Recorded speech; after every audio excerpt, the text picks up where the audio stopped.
Alangkah terkejutnya saya pada saat mendampiri si perempuan itu dengan si Dodi.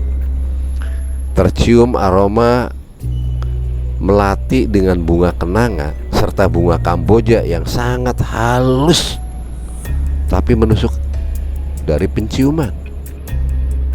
Enggak, asli enggak, saya enggak ngapa-ngapain.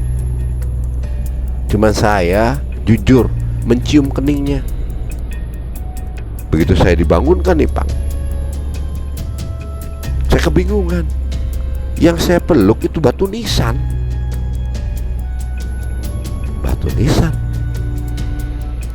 Setelah saya dibangunkan oleh seseorang, kurang lebih waktu itu jam 10 siang, matahari udah bersinar terik, agak panas badan saya, atau ada yang bangunin.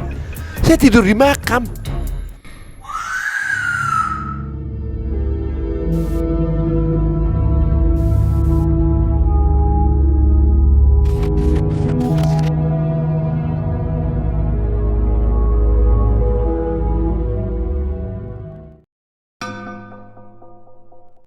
Assalamualaikum warahmatullahi wabarakatuh.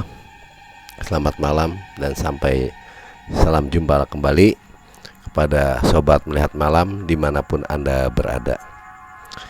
Saya Jampang akan menceritakan sebuah kisah dari teman saya, yaitu Dadang,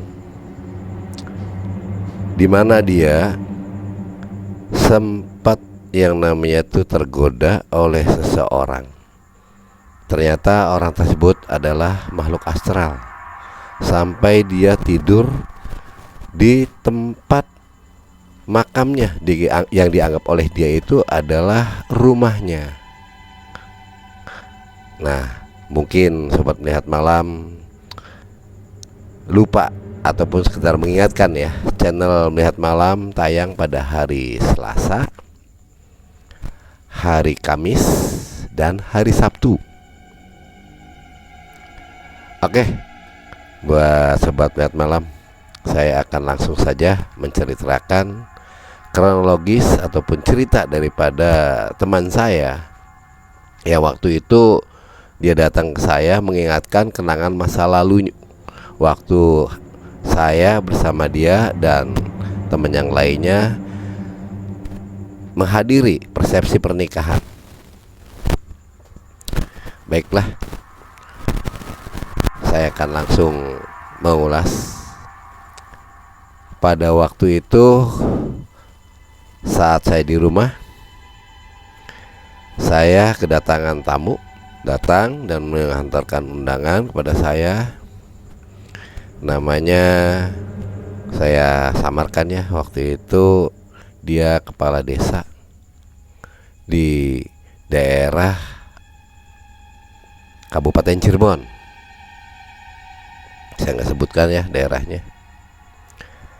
Sempet yang datangnya adalah orang yang ditugaskan oleh beliau mengantarkan surat undangan. Saya terima, saya baca surat undangannya. Waduh, sebentar lagi, 1 minggu ke depan. Akhirnya yang mengantarkan surat undangan pamitan. Tak lama kemudian teman saya pun datang, yang namanya Dodi. Si Dodi datang, "Bang, dapat undangan nggak, Bang?" "Undangan apa?" "Ini." "Loh, kok sama surat undangannya?" "Berarti kamu dapat juga ya? Kita nanti berangkatnya samaan aja. Kebetulan di malam minggu, pasti enak nih. Orkes lagi nih, sawer siap-siap nih." "Waduh, kamu sawer mulu sih, Dot." "Udah, yang penting happy." Terus tak lama kemudian Jojo datang juga menanyakan hal yang sama. Waduh, alhamdulillah, berarti kita bisa nih. Kamu udah pada kumpul, undangannya berarti sama, berarti saya nggak perlu nunjukin undangan nih, kata si Jojo. "Ya udah, nanti kita bareng-bareng aja berangkat." Singkat cerita, hari H itu datang juga. Waktu itu kami bertiga datang selepas bada maghrib. Itu sekitar kurang lebihnya jam 7 dari rumah. Berangkat ke lokasi. Sampai ke lokasi kurang lebih jam 8. Kurang perjalanan kurang lebih 1 jam. Ya biasa yang namanya silaturahim dan istilahnya menghadiri acara persepsian dalam pernikahan. Saya berpelukan nemui si tuan rumah. Nama siapa, Pang? Kata si tuan rumah. Saya samarkan namanya Haji Nono. Ini Ji, biasa Ji sama CS. Siapa? Dodi. Iya. Wah, si Raja Sauher ya. Ya syukurlah aja kalau dia datang. Saya ngarepin banget nih acara biar rame gitu. Ya udah makan dulu. Akhirnya Dodi pun mengajak ke tempat persepsi, yaitu tempat jamuan makan. Sama-sama kita bertiga bersama Jojo juga ngambil makan. Lihat dan mendengarkan, suaranya enak banget. Lagunya enak juga nih. Waktu itu orkes tunggal, organ tunggalan ya di situ. Nah, kendangnya juga enak. Cewek cantik. Suaranya bagus. Siapa sih penyanyinya? Ada deh salah satu artis di sini di lokal. Yaitu lagu-lagu anturaan. Ya mungkin kalian udah tahu lah ya. Sempat lagi waktu membawakan lagu yang sangat digemari waktu itu oleh teman-teman saya, yaitu lagu Keloas. Waduh, ya keder balik ya Keloas mah, kata si Dodi. Ya nggak keder Dod, kalau tahu rumah ya kalau bisa pulang, kecuali niatannya nggak benar. Ternyata Dodi pun mempercepat memakan hidangan itu dan menyudahinya sambil sebatang rokok sembari mendengar lagu yang didendangkan oleh penyanyi.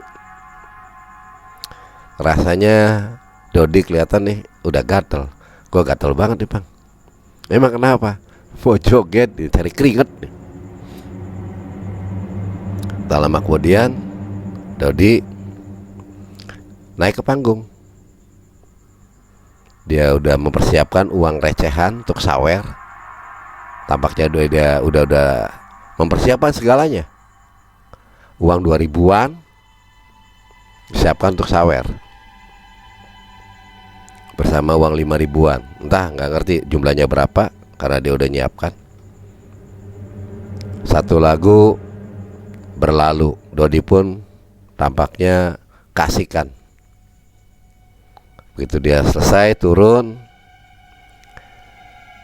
pas muncul lagi satu penyanyi yang jogetnya betul-betul membuat penonton ataupun hadirin para tamu undangan itu terpesona.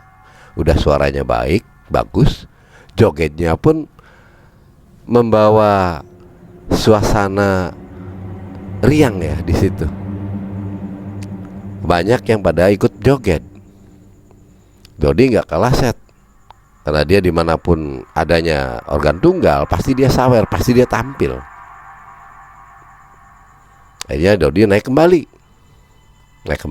sembari sawer. Tanpa diduga, Dodi menemukan pasangan di situ. Ada salah satu perempuan yang naik ke atas panggung, ikut sawer dan ikut joget. Dodi terpesona melihatnya. Saya juga kaget, siapa itu yang joget sama Dodi? Bisaan nih anak nih. Udah Pang, jangan pusing-pusing, nyantai aja, kita nikmati rokok aja. Waktu berlalu, kasihkan Dodi berduaan joget terus, sembari nyawerin ke biduan. Begitu si cewek itu juga nyawer lagi. Melihat tatap mata segala macem. Akhirnya satu lagu selesai, Dodi pun turun mendekati si perempuan itu sembari mengajak kenalan. Cuman perempuan itu tidak memberikan nama. Akhirnya Dodi agak kecewa. Kenapa sih, kata itu?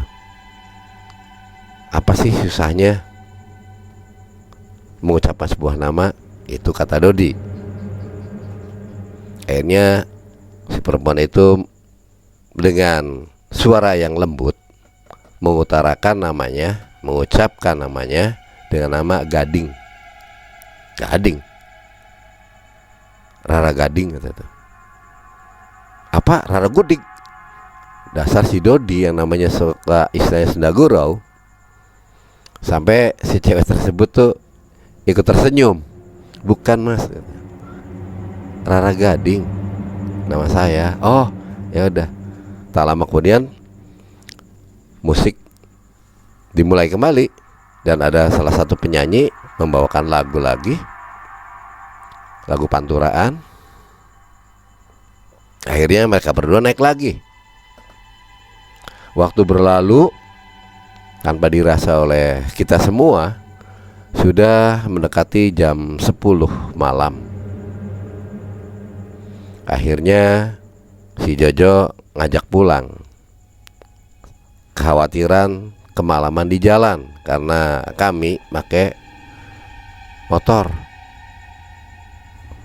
Waduh, Jo sabar Jo, ini Dodinya belum turun-turun. Ini kasihkan gitu, biarin aja, jangan diganggu. Ya nggak enak kita berangkat bertiga, pulang pun harus bertiga. Kalaupun kita mau meninggalkan si Dodi, kita pamit dulu sama si Dodi.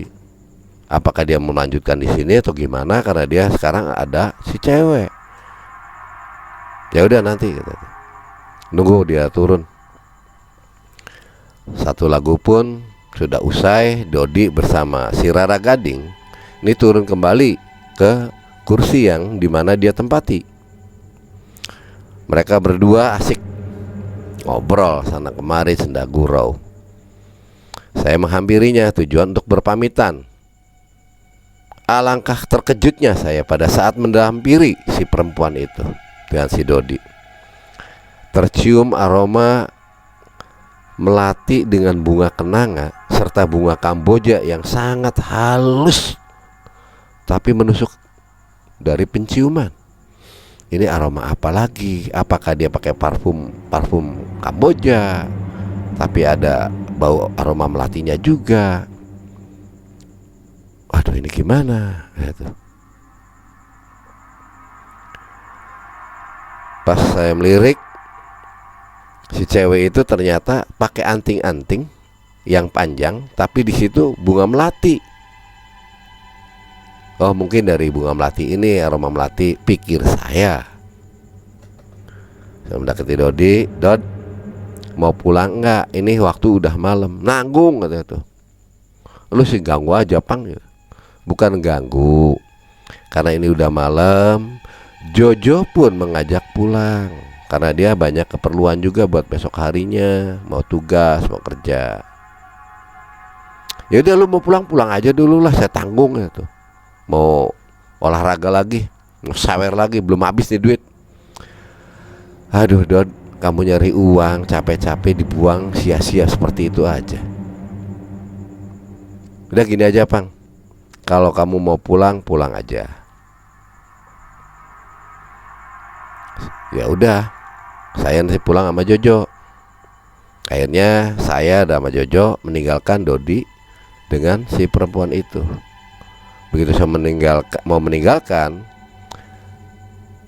musik pun berjalan kembali dan penyanyi pun sudah muncul lagi dan mendendangkan sebuah lagu.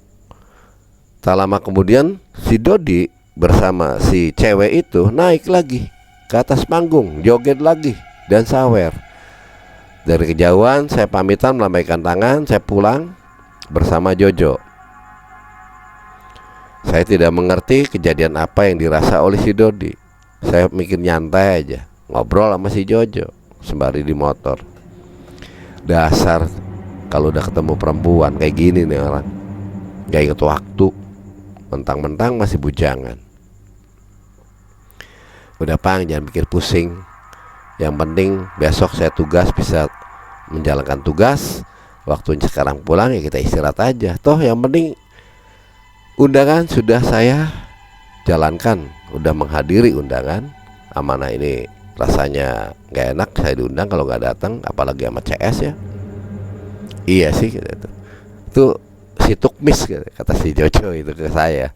Susah, percuma narik dia suruh pulang juga kalau dia belum istilahnya uangnya habis. Apalagi dia tertarik sama sosok perempuan itu, ya udah susah. Akhirnya singkat cerita saya pun udah hadir di rumah. Begitupun Jojo. Karena perjalanan cukup lumayan melelahkan, saya istirahat untuk rehat dan tidur. Biasa sebelum tidur saya baca doa sampai tertidurnya. Keesokan harinya saya mencoba melewati rumahnya si Dodi. Ternyata Dodi belum ada tanda-tandanya, motornya tidak ada. Apakah keluar? Saya penasaran, nih anak pulang enggak? Jangan-jangan kebiasaan dia nginep di si perempuan ataupun jalur yang lain. Gak ngerti dah. Saya tanya sama orang rumahnya, Dek, Kak Dodi udah pulang belum? Belum pulang. Dari kemarin. Waduh, saya bingung juga. Ya udahlah, nggak apa ambil pusing. Saya kembali ke rumah. Waktu itu berlalu kurang lebih jam 5 sore. Si Jojo datang ke rumah. Datang ke rumah menanyakan perihal Dodi kepada saya. Pang, udah ketemu Dodi belum? Belum. Anak ngawur tuh ya kayaknya. Sampai hari ini belum pulang. Sinting ya. Udahlah, jangan pikirin. Tak terasa waktu berlalu sampai pada maghrib. Setelah pada maghrib, Dodi nyamper ke rumah. Saya kaget. Kenapa bisa kaget? Melihat wajah Dodi itu pasi, betul-betul pasi, pucat pasi. Pang, maaf. Waduh, pusing saya. Ada apa, Dod? Begini, Pang. Sepeninggalan kamu meninggalkan saya, banyak kejadian yang aneh bagi saya. Memang kenapa? Kan saya joget nih waktu itu sama si Rara Gading. Rara Gading yang mana? Itu si cewek, namanya Rara Gading. Waktu itu kenal sama saya. Oh, terus? Itu yang namanya mulus, lembut banget tuh kulit, Bang. Cantik, udah lembut, harum badannya. Wah, udah. Sampai saya diajak ke rumahnya, Bang. Jadi kamu bermalam? Iya. Pikir saya itu rumah dia. Waktu itu kejadian, tutur si Dodi, selepas daripada acara bubar, kurang lebih jam 11:30 dihentikan oleh si pemilik hajat ataupun si tuan rumah, karena udah larut malam. Dan saya kebingungan. Dia minta antar pulang. Pikir saya ya pengen tahu rumahnya. Ya udah aja, pikir saya tuh. Ternyata rumahnya sendiri, gak ada siapa-siapa. Bagus banget, Bang, rumahnya. Bagus banget. Bagus gimana kamu? Wah, udah enak. Bagusnya luar biasa. Namun sayang gimana? Awalnya saya tidak tahu. Pikir saya itu rumah bener-bener rumah. Saya masuk ke dalam rumahnya. Waduh, udah itu perabotan leg semua. Terus dia hidup sendirian di sana di rumahnya. Tidak ada siapa-siapa. Saya juga merasa tidak enak, barangkali gimana ya, udah malam mau pulang ditahan-tahan, gak boleh, Pak. Sampai saya ngantuk, udah kata tuh. Kamu bermacam-macam ya, Dod? Enak aja kata tuh. Lu sih pikirnya yang ngeras mulu kata tuh. Ya enggak, kebiasaan kamu kalau udah berdua sama cewek, apalagi sendiri, sepi sepi, nggak ada siapa-siapa, pasti ada gatel kamu, usil kamu pasti. Enggak, asli enggak, saya enggak ngapa-ngapain. Cuman saya jujur mencium keningnya. Terus harum banget. Aroma seluruh tubuhnya tuh. Waduh, harum melati. Bener-bener itu. Namun sayang, setelah saya tidur, pikir saya besok nih bisa jumpa lagi sama dia. Saya kaget. Kaget gimana?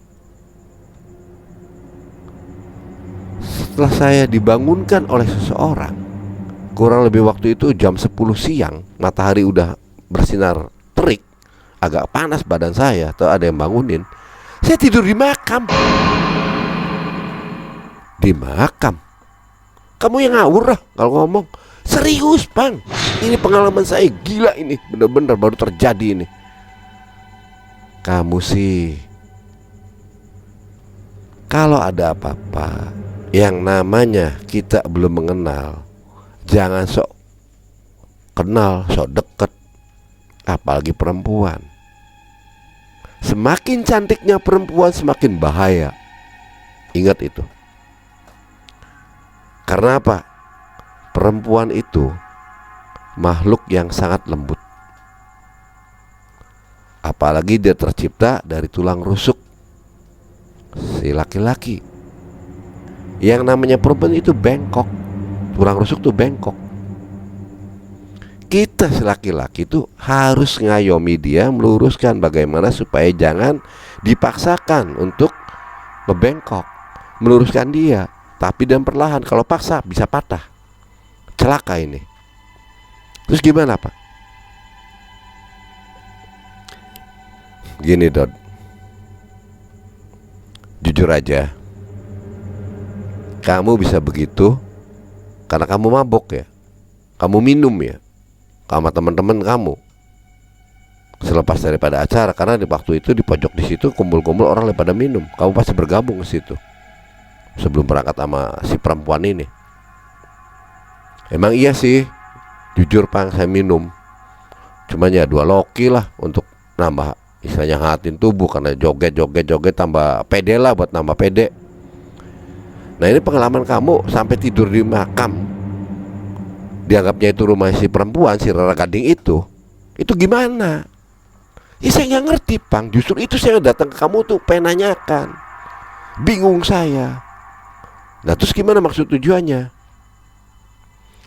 Begitu saya dibangunkan nih Pang, saya kebingungan. Yang saya peluk itu batu nisan. Batu nisan.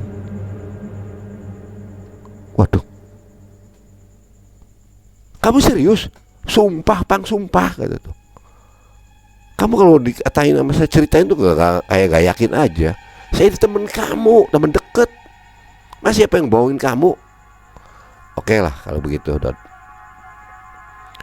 Terus gimana? Penuturan daripada orang yang bangunkan saya, orang tua itu, bahwa ini sudah lama meninggal. Makam ini adalah Nyi Ronggeng. Nyi Ronggeng maksudnya gimana? Saya nggak ngerti. Kata orang tua yang membangun saya menceritakan tentang kisah Nyi Ronggeng. Maksudnya semasa hidupnya Pang, dengerin nih Pang, saya cerita dari tuturan orang tua itu, bahwa dia itu seorang ronggeng atau penari yang boleh dikatakan paling termasyhur di zamannya. Nah dia sendiri nih bersama rombongan itu paling bisa ditanggap ataupun ya disewa oleh kalangan-kalangan bangsawan. Minimalnya kayak kepala daerah, kuwu, pihak kesultanan pada zamannya. Itu cerita dari kakek tersebut. Saya pun bingung. Memang disebutkan oleh kakek itu Nyi Ronggeng ini cantiknya luar biasa. Goyangannya sangat memikat siapapun laki-laki yang melihatnya. Tutur katanya lembut, sopan santunnya. Udah siapa hati orang yang gak bakal terpikat, pasti terpikat. Apalagi jatuh pada pandangan pertama, jatuh cinta pada pandangan pertama. Pikir saya seperti itu yang dialami oleh saya. Terus bagaimana sampai bisa meninggalnya?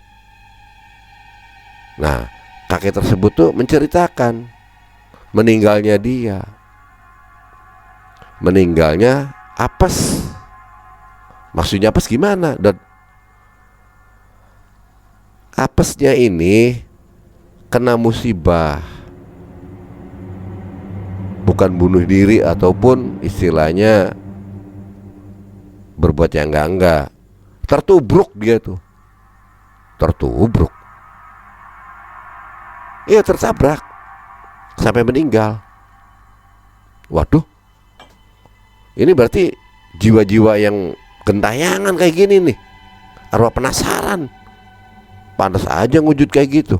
Kalau ada hajat atau ada apa, ya mungkin istilahnya menggoda laki-laki hidung belang. Kayak model kamu ya Don. Enak aja lu kalau ngomong. Ya bukan begitu, buktinya bisa ngujud dan ganggu kamu. Sumpah Bang, baru pengalaman saya ini pengalaman yang betul-betul baru seumur hidup dialami. Saya menemukan perempuan ternyata bukan perempuan bener. Apa kamu waktu itu nggak ngelihat Don? Kakinya nempel enggak? Boro-boro merhatiin kaki, wajahnya aja, tutur katanya, wanginya itu yang membuat saya nggak habis pikir. Terpana saya memandang wajahnya. Waduh, ini perlu dikupas nih Don. Nanya ke pembimbing. Gak usah lah, gak usah. Enggak, saya penasaran. Takut ada apa-apa sama kamu. Enggak usah Bang. Singkat cerita, karena malam berlalu, akhirnya kami istirahat. Dodi pun pulang. Saatnya Dodi tidur, saya tidur.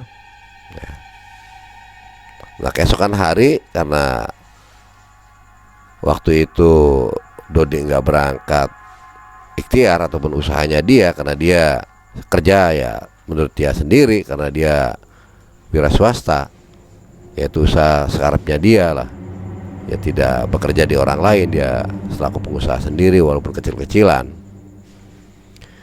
Kurang lebih jam 10 siang tuh Dodi datangin ke rumah saya, dan bercerita, Pang, tahu nggak Pang, semalam setelah saya cerita ke kamu, malamnya saya mimpi lagi Pang, kedatangan dia lagi.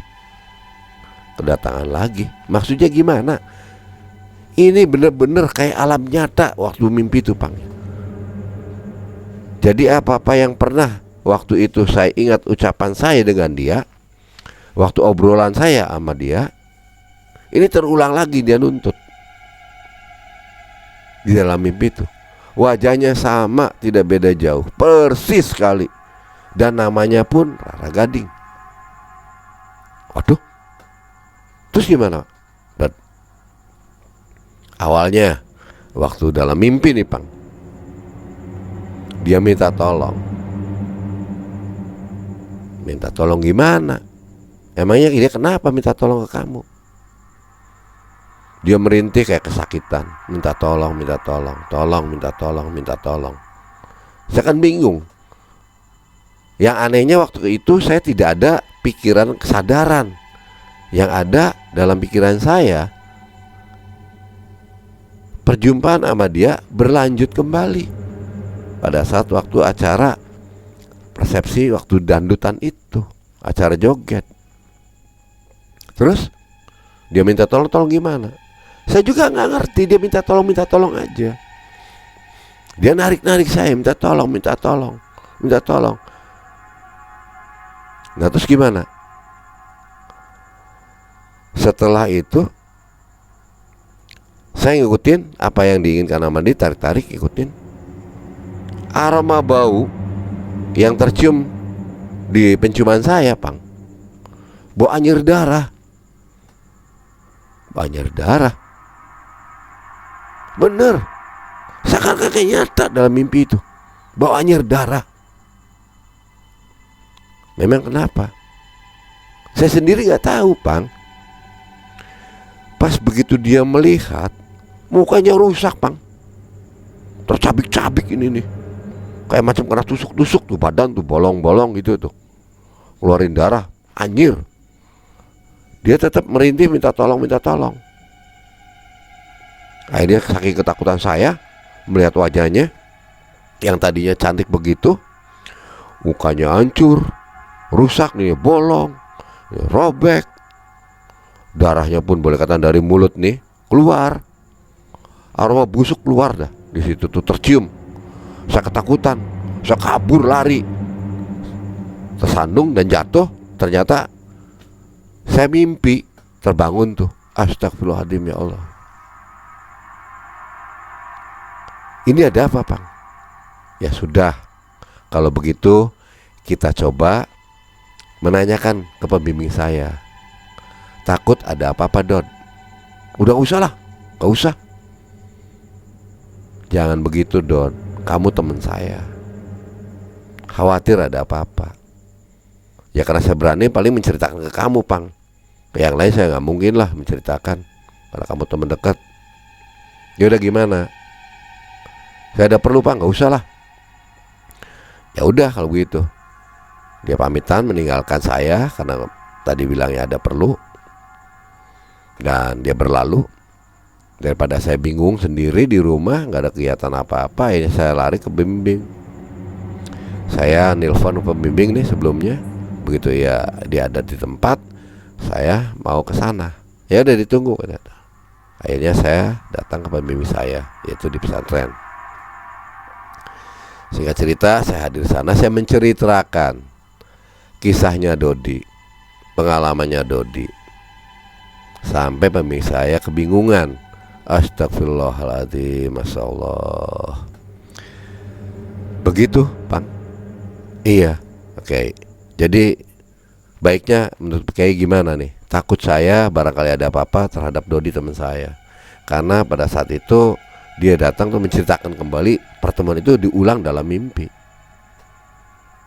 Ini anak usil sih masalahnya. Iya, terus jalan keluarnya bagaimana untuk menepisnya?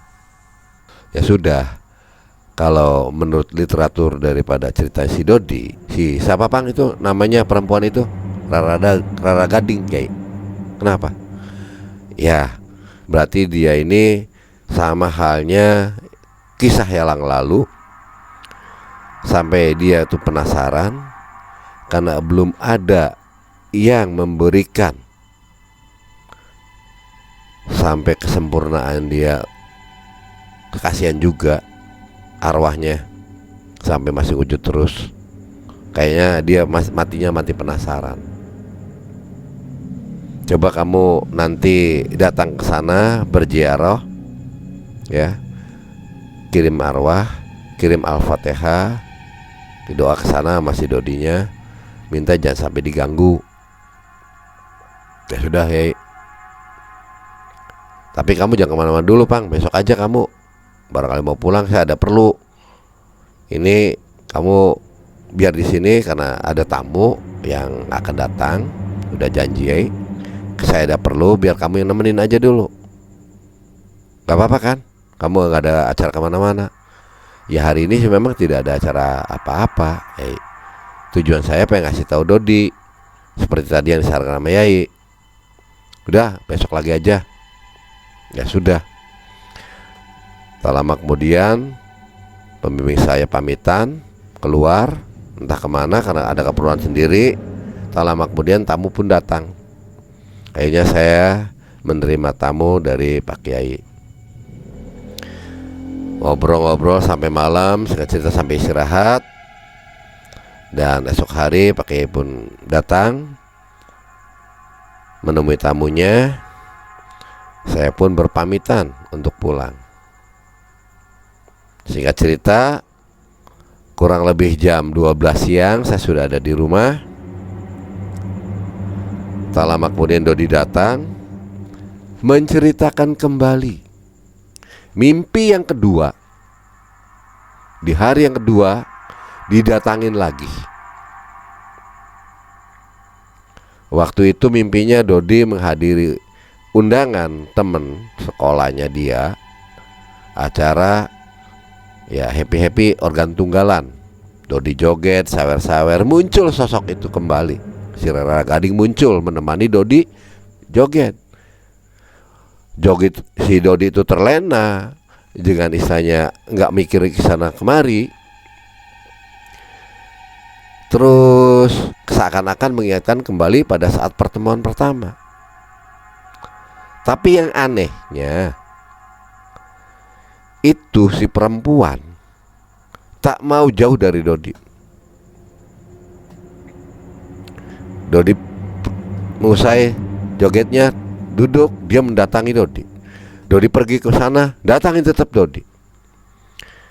Sampai Dodi kesel. Udah ngapung, ngapain ngikutin saya terus?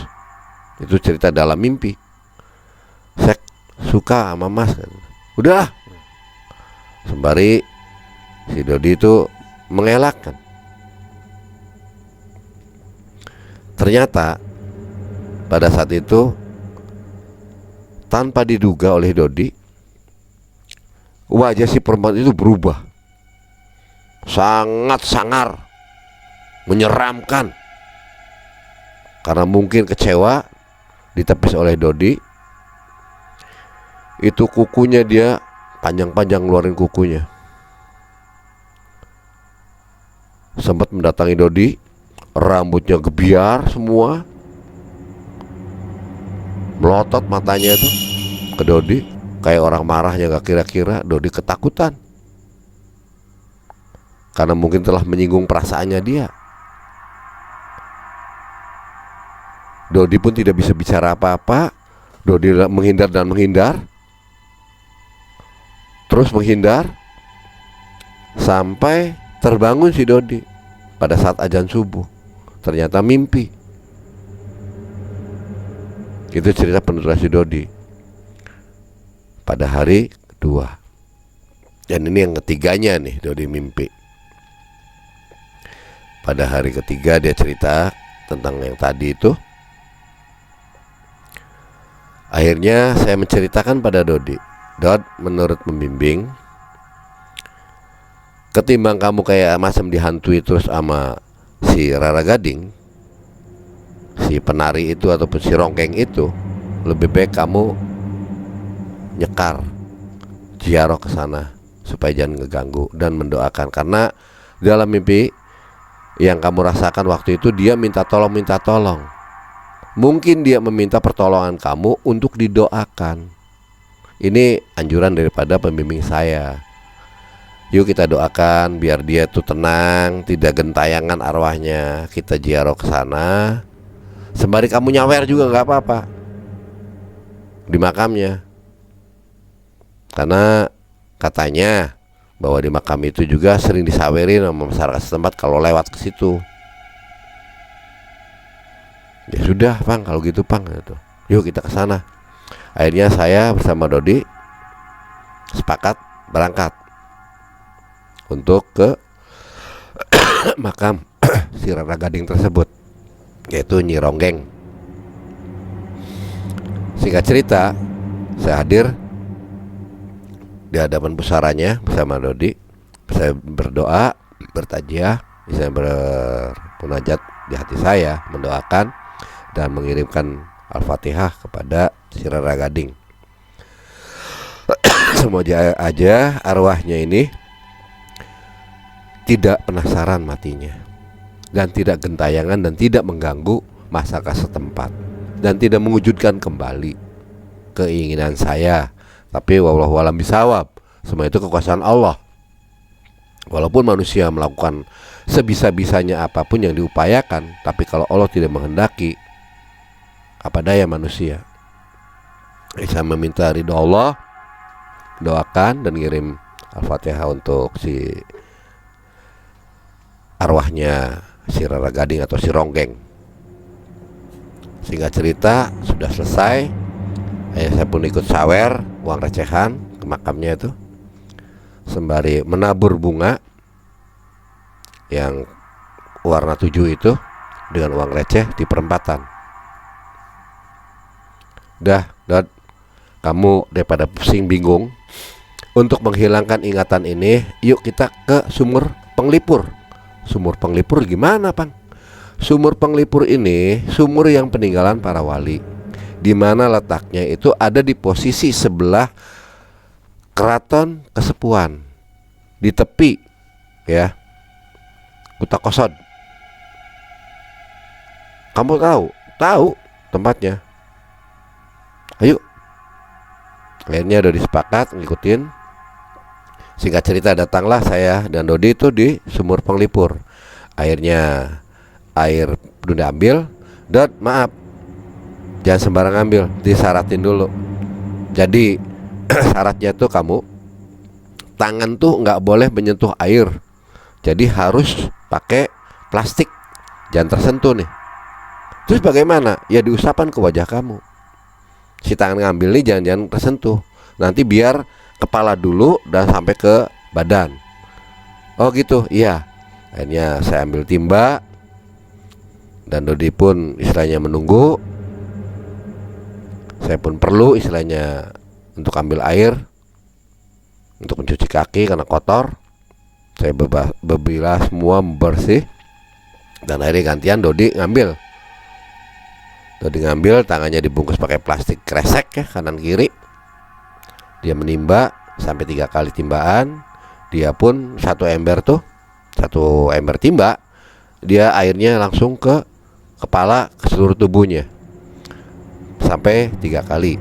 Tapi sebelum daripada mengambil itu harus baca istighfar 3 kali, salawat 3 kali, terus baca la haula wala quwata illa billahil aliyul azim 3 kali. Selesai itu baca Al-Fatihah. Akhirnya Dodi menyepakati dan Dodi melakukannya. Singkat cerita, usai sudah acara tersebut, kami pun pulang ke rumah. Malam hari saya tidur, dan Dodi pun pulang ke rumah juga tidur. Keesokan harinya Dodi datang lagi ke rumah saya menceritakan mimpinya dia. Mimpi bertemu seorang kakek yang mengatakan rasa terima kasihnya kepada Dodi, dan sampaikan kepada teman kamu, saya ucapkan terima kasih atas doanya.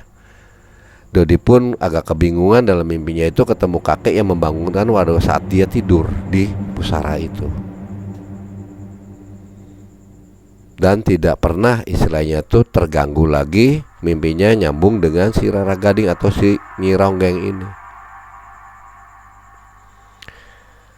Nah, terus si Dodi berpikir panjang. Waduh, saya juga ya, Pang. Tampaknya saya ini ya terlalu banyak usil ya. Baru melihat cewek cantik, gak taunya makhluk astral. Kacau juga. Makanya perlu diingat sekali lagi, Dot.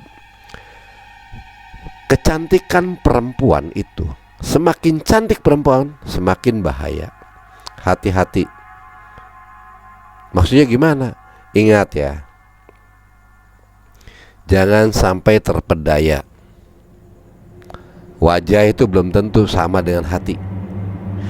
Syukur-syukur kalau wajahnya cantik, hatinya pun cantik. Itu menurut literatur yang ada.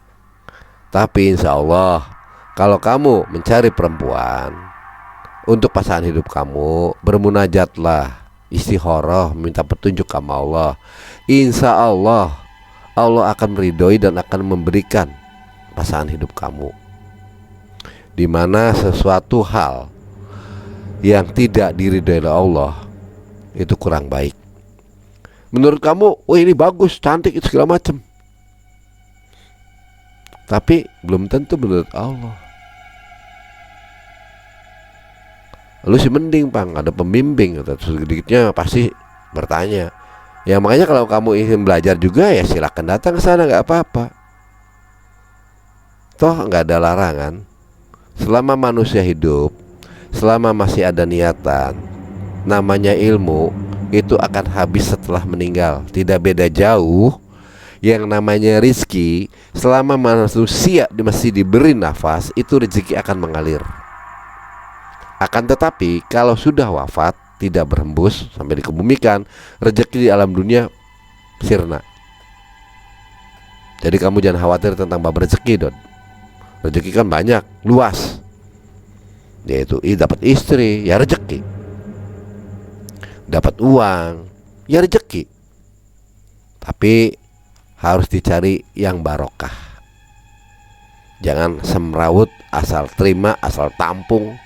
Yang mana hak, yang mana batil, itu harus kamu memilah. Ingat itu, Don. Ya udah, Bang. Kalau gitu saya betul-betul pengen belajar. Ya udah, kapan kamu mau belajar terserah kamu. Langsung datang aja ke sana, ke pondok pesantren, biar kamu mengerti dan tidak sompral. Kamu bisa beralih dari kehidupan kamu, hijrah ya, yang kurang baik jadi lebih baik. Itu yang kita harapkan, Don, biar tertata hidup kita. Yaudah, Bang, makasih banget kalau kamu istilahnya mau menemani saya dan mengenalkan saya pada pembimbing kamu, agar saya bisa dibimbing sama dia juga. Ya udah. Dan akhirnya keesokan harinya saya sama Dodi datang ke pembimbing saya ke pondok pesantren, menceritakan kepada pembimbing saya, inilah orangnya yang saya ceritakan. Akhirnya tertawa pembimbing saya itu. Ayah wae, ayah meren, kata pembimbing saya kepada si Dodi. Dodi bingung, kok bahasa Sunda kata itu. Saya kurang paham, Bang, apa sih artinya? Ayah itu ada-ada aja kamu hidup tuh. Tadi si ayah meren apa? Ada kali gitu. Ya itu buktinya wujud istilahnya. Jadi jiwa yang penasaran meninggalnya, wafat dan mati penasaran, karena dia matinya juga tidak ikhlas, tertabrak. Ya sudah, sok silakan sekarang, mumpung ada orang langsung berhadapan, tinggal ngomong sendiri aja, Dot, nggak usah bingung-bingung. Saya menceritakan semua udah. Akhirnya Dodi menuturkan kepada pembimbing saya agar beliau mau mengajari atau membimbing si Dodi juga. Dan akhirnya kesepakatan, pembimbing pun ya mengangguk dan mengiyakan, selama kamu mau untuk dibimbing silahkan, ambil yang baiknya, buang yang jeleknya. Akhirnya Dodi pun ngikutin anjuran daripada pembimbing, dan sampai sekarang dia alhamdulillah tidak seperti sompral kayak dulu lagi. Begitulah sobat melihat malam dimanapun Anda berada, kisah liput daripada cerita si Dodi yang jumpa dengan Nyi Ronggeng, yang dimana kisahnya telah dituturkan seadanya, tidak kurang tidak lebih. Saya mohon maaf apabila ada kata-kata yang kurang berkenan di hati, dan saya mohon ambil hikmahnya, ambil yang baiknya, buang yang jeleknya. Semoga sobat melihat malam dimanapun Anda berada diberkahi rezeki yang berlimpah, diberi kesehatannya yang prima, dan dimudahkan dalam segala urusan. Wabillahi taufiq wal hidayah. Wassalamualaikum warahmatullahi wabarakatuh.